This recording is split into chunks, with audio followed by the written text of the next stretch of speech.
Ayan na, busy-busy na yung mga mag-renewal of vows. Ito yung mga marriage sa simbahan. So, tapasok na sila sa loob. Mga kasal sa simbahan. This is Oli. Nakapila na, wala pa yung jowa. Hindi niya alam kung sisiputin siya ng jowa niya. Ayun, no? This Oli, wala pa yung jowa niya. Hindi ka sisiputin. Tapos, nasa unahan ka pa. Oh, ayan. Ay! Happy Valentine's! Happy Valentine's ko. Papaparenew kayo, di ba? Renew? Hindi kayo ka nagpalista? Dito ako ngayon, nanonood lang ako. Yung secretary ang nag-a-assist. Manonood lang ako ngayon sa kapagsisimba. Kasi wala namang blessing sa single. Sana may blessing din ng single.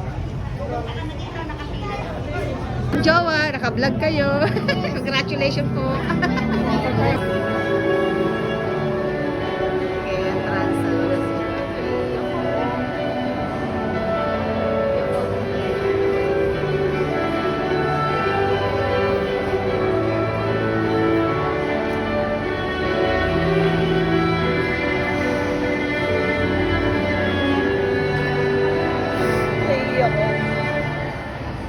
Saya nila.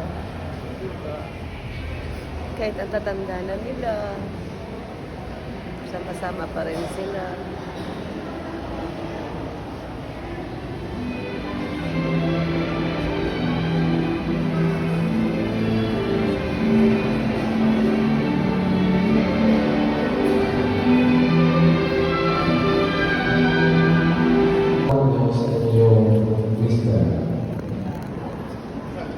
Sa harap ng Diyos at ang kanyang sambayanan,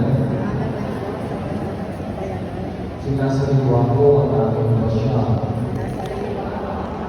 Nung tinitipan kita,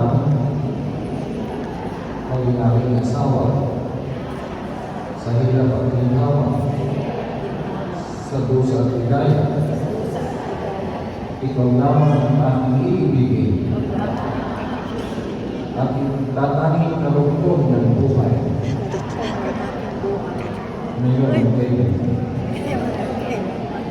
Kayo po mga mag-asawa, sabay na magkakasal. Ito po ang inyong kasal. Sumunod po kayo sa akin. Ang manaming kapagkalingan, naging isang palag. Mapatnumingin mo po sa lahat ng oras